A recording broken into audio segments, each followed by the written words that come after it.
voice jump scare, but I wanted to show you how to make the elements for this card, because I feel like that's actually the bulk of this card's design.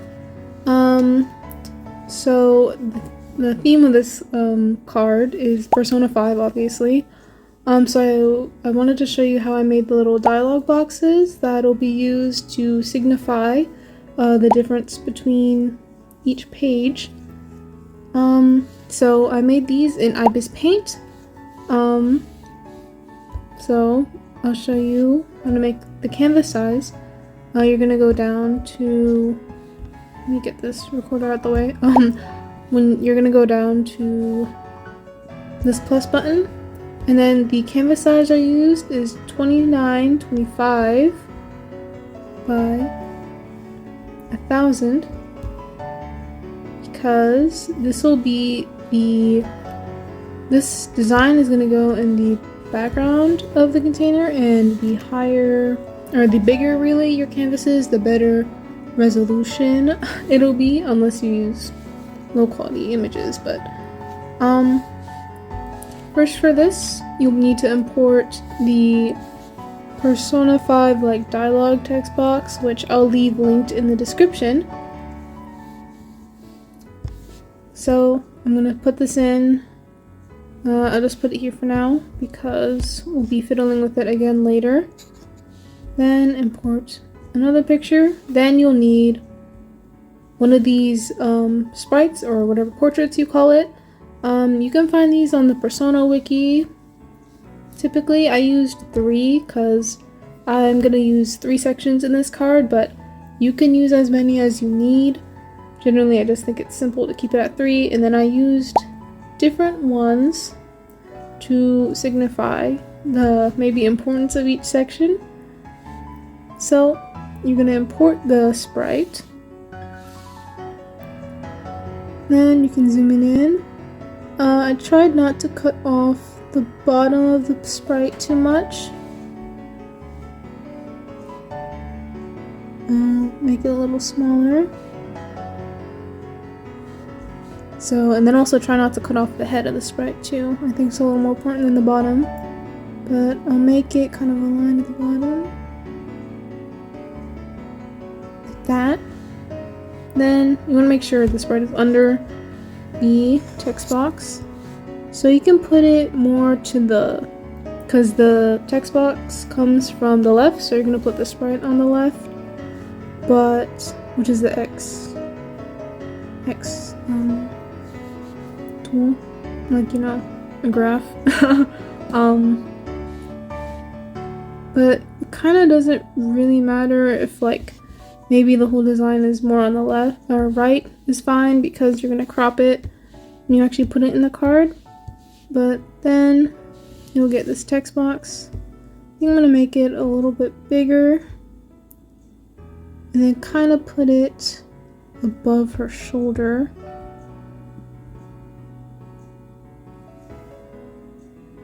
Like this. Also make sure the text box doesn't get cut off. I have it a little bit overlaying her. Then you're going to add a new layer on top of everything. You're going to add text, and the text font that I used is called, where is it? Arsenal Bold. Which I'll also leave a link to download for free in the description, because I think the font they actually use in-game for dialogue costs money. And the font for this, or size for this, is 89, and this font looks a little similar. So I'm just gonna turn the stroke off. I don't need that. I'm gonna type out the name, and I did the wrong color. It'll be black. So I'm actually gonna delete this N, because we'll add it back again in a different way. I'll show you in a second, and then add a little bit of space between, then put it into the text box. Then you're gonna go to the transform tool, the angle, maybe try and line up the angle with the actual text box. So maybe like -15 looks kind of correct, mostly correct, sort of close enough. Try to put it in the center. Then you can make another text box. This time you'll put back in the letter you removed. I think for this you'll use kind of one of the letters in the center. So like if you did Ryuji, it'd be like maybe the Y or the U that you remove and put back in. And then for Haru, it'd be like the A maybe, the R, whatever. I'm gonna just angle this right quick. 15. 15. I'm gonna try to align it. Then what you're gonna do is you're gonna have a blank layer underneath all the text. Open the brush again. Press on this little tap symbol. Then you're gonna go down to the drawing tool and select the rectangle. Then you're gonna make sure the fill is on. The fill color is black. And what you're gonna do is I'll make the text or the actual size of the brush smaller. You're gonna add a rectangle. Yeah. So make sure the text excuse me, not the text. The brush size is smaller because I think the bigger the brush, the rounder the corners are, and you want the rectangle to be sharp for this. I'm just put it under everything. But I'm gonna go back to this N that I removed. Edit that and make it white so you can see it over the box. And then I'll also angle the box the same way. Like that. Then when I do that, we go to the transform tool again. I need room.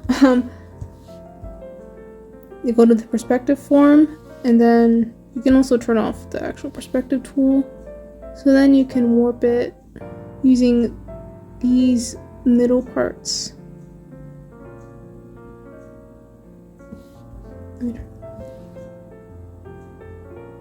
Like this. So you'll make the square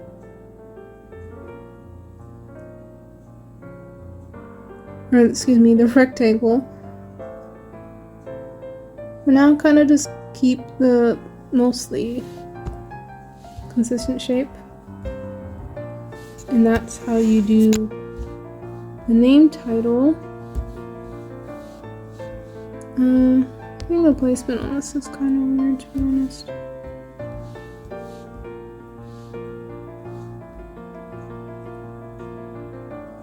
There you go. Now that you've had the name done, whatever, I'm just gonna merge all this. This is where now you'll put the titles for each section. So like, this is the opening page, so I'll do hello, welcome to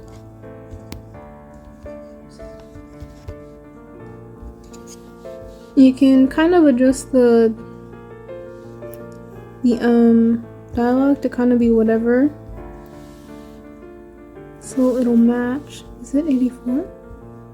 Yeah. So do the dialogue text as 84 instead of 89. Then you'll align the dialogue a little bit to the center. Or well, align it to the center, but sort of like that. And then one thing I like to do is I like to add a red stroke to everything. Not the text, but like the dialogue box and the sprite. You don't have to do this because the original didn't have it. I think the original was just black and white, but I really liked having that red accent, so I used it. 5? Yeah. We'll do 5 stroke. So to do a stroke layer, it's a little weird, like how I always have done it, is I make a blank layer, put it underneath the layer I want to put a stroke on, go to the filter tool, and press on the stroke outer, which should be in the style section of the filters. Oh, you know why I do it like that? Because that's the setting I have it on, but you can do it like that, it's fine. So like, for example, let me turn this off. You can go select the sprite layer, filter, stroke. I'm on the current layer like this, but I kind of like having it on the bottom layer, so I'm going to do it like that. Now you've done that. You don't have to, but you can merge them together if you want, but I just left it as is. And you'll repeat this, so when you go to save, you'll want to select the PNG file type and make sure the transparency is on. Save it. And then, because you didn't merge all the text, you can change it for each section. So I'll do 3 sections in the tutorial, so I'll make 3 of these. I'm gonna move it too far off so it looks consistent. Like this. It's the about me.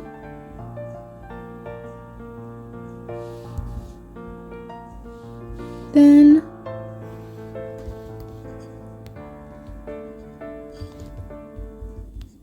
oops.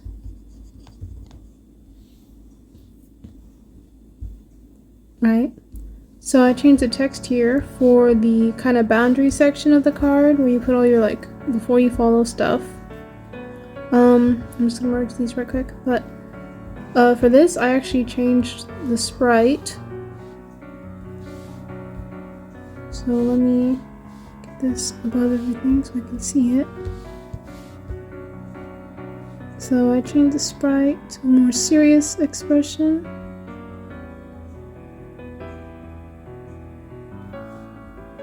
That.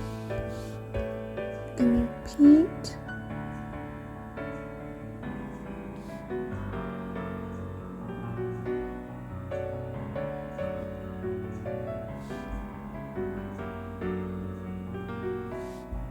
Does that work? Mostly similar, right? Yeah. So everything kind of looks consistent. I tried to make sure everything was sized the same. And then I'm just gonna delete this. Then I go ahead and stroke again.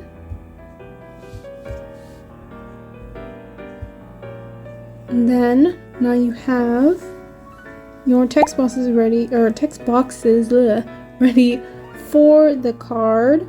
And then after that, you'll have to make the buttons too, and then you'll also make your name stylized in like the Persona 5 style, which it's not like hard, but in my opinion, it's a little bit tedious. So I'll show you how to do that right quick.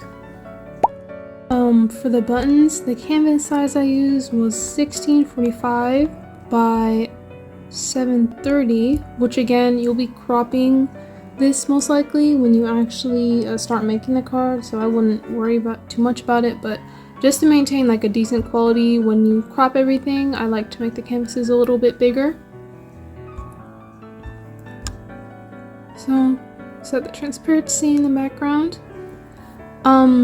Referencing the in-game UI, it uses black and white primarily, so that's what I'll be using again, and then I'm gonna add a red stroke. And in the original card, it also just used black and white.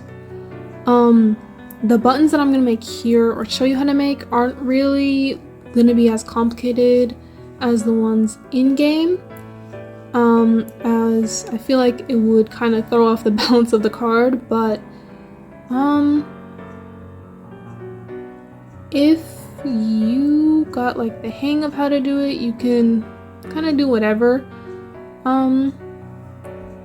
And for this, it's really pretty text tool heavy, but there's kind of a multitude of fonts that this game uses. So the ones I stuck to, because I thought they looked the most similar, and also I just think they're nice. I stuck to Cooper Black, hold on, I'll show you. Here, Cooper Black. Right, let's start it.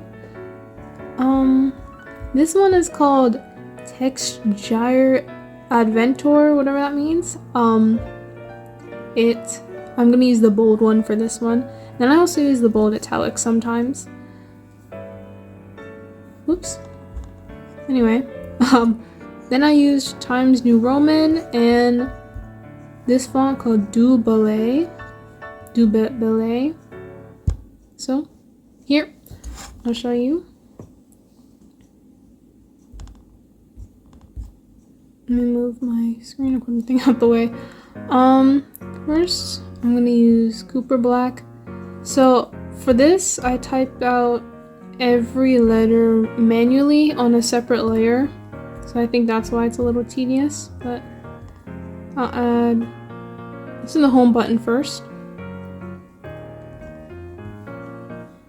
Added that in Cooper Black.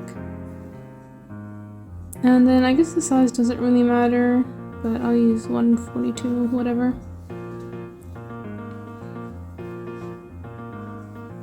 So first, I just like to, I'll turn this on dark transparency, but first what I do is I lay out each letter kinda in its own layer.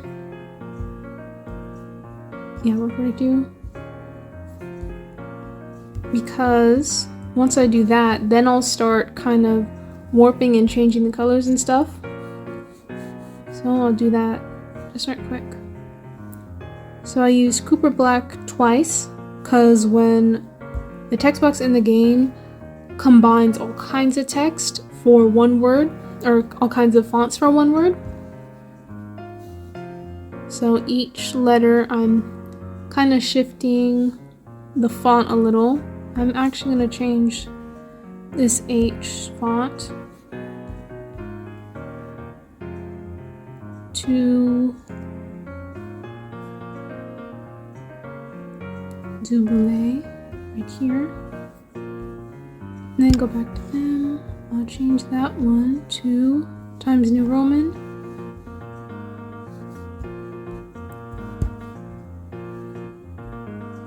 Then I'm going to use this more body text font laid out. That's when I like to just start arranging them. You can use the transform tool. This it's fine, but I shouldn't change the size too much. Like this. See, I'm not really filling the canvas up much, but it shouldn't be a big deal. So after that, I like to go and add that rectangle shape now. Here. Let's do it on the O.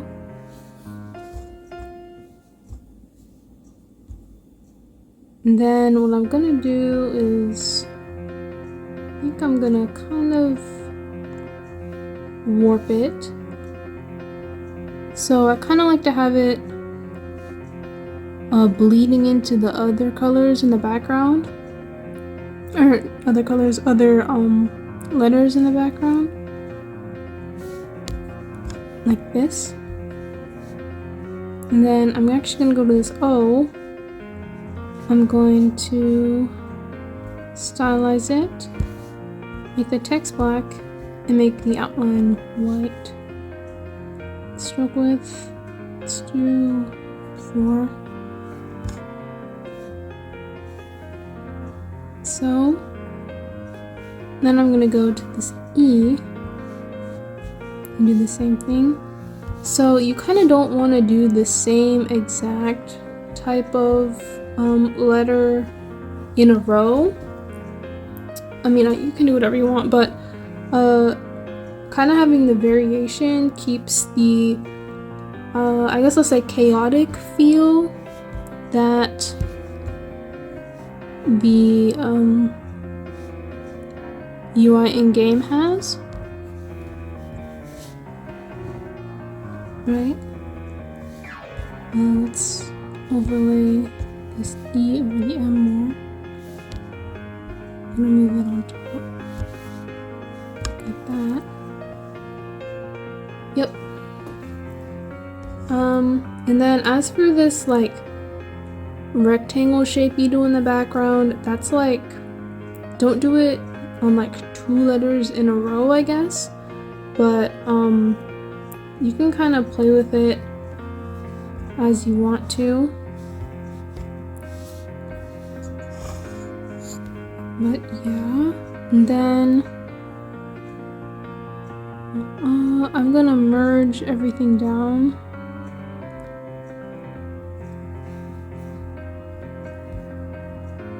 Then I'm gonna go filter. I'm gonna add a black outline to everything, and it'll be pretty thin. It'll be 3 pixels, like this. And then I'm gonna merge that down, merge all of it down. Then I'm gonna again add a red stroke. I'll make this one a little thinner. I'll make that one 2 pixels. Not too much. No, it's fine. So that's how that looks. Then you can save the image. When you go to save the image, make sure to save it as a PNG and make sure the transparent is toggled. Alright, so then I'm gonna go here, duplicate this just so I have the same canvas size, delete this, and now I'm gonna do it all over again. But for the back and next buttons, I did them a little bit differently at the very end.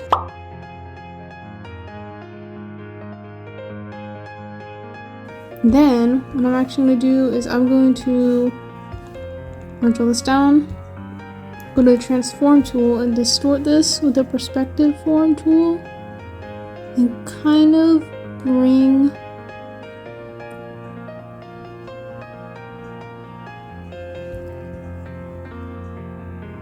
out to the right, so it kind of looks like it's coming out like that. So it kind of, how do I describe it?